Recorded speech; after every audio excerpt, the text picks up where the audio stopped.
ভর্তা পছন্দ করে না এমন মানুষ খুঁজে পাওয়া খুব মুশকিল। তবে ছেলেদের কথা বলতে পারবো না, অবশ্য আমি ভুল বলেছি। মেয়েদের কথাই বলবো, আমরা মেয়েরাই অনেক বেশি ভর্তা পছন্দ করি, তাই না? ছেলেরা এতটা পছন্দ করে না। আসসালামু আলাইকুম। এখন তো শীতকাল, তো শীতকালে এই গরম গরম ধোয়া ওঠা ভাতের সাথে এমন শুটকি ভর্তা বলুন বা বেগুন ভর্তা বা আর অন্য যা যা কোনো কিছুই হোক না কেন, মানে যেটা দিয়েই ভর্তা করবেন সেটাই ভালো লাগবে। কিন্তু সে ভর্তা হতে হবে অনেক ঝাল ঝাল করে, তাই ভর্তা ঝাল ঝাল না হলে খেতে কোনো মজাই আসে না আমার কাছে মনে হয়। কিন্তু আমি তো এখন ভর্তা ঝাল দিয়ে খেতেই পারি না। আমার ঘরে বাচ্চারা একটাও ঝাল খেতে পারে না।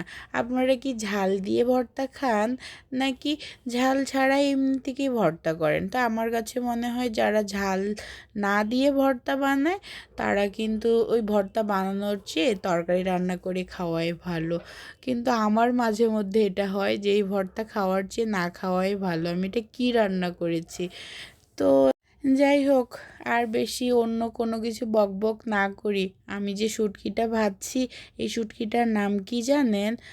আমি তো জানি এটার নাম বাঁশপাতা শুটকি। আগে কখনো জানি না, আমাদের ওদিকেও এই শুটকি আমি দেখি নাই। তো কক্সবাজার থেকেই নিয়ে আসছি। অথচ আমাদের ওদিকে দেখবই বা কীভাবে? আমাদের ওদিকে না, মানে মাছ জিনিসটা খুব অল্প সংখ্যক কোনো মানে মাছ থাকে, যে কোনো মাছই থাকে।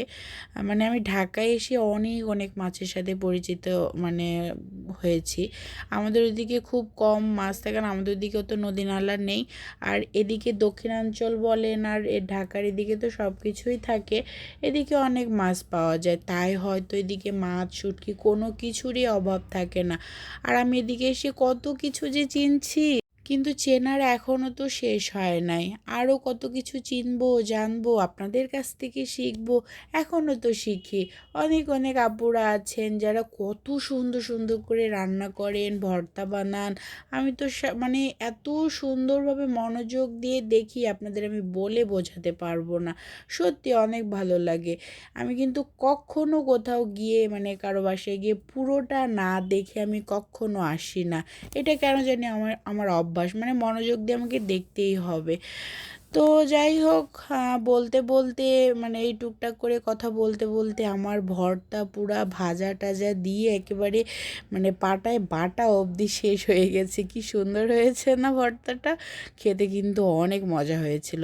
আর হ্যাঁ, আমি ভর্তায় একটু আলু আগে দিতাম না, আমাকে একজন শিখিয়েছে একটু করে নাকি আলু কেটে দিলে ভর্তাটা অনেক আঠালো হয়, খেতে ভালো লাগে। তো এই তো যাই, তাড়াতাড়ি গিয়ে এক প্লেট গরম ভাত খাই।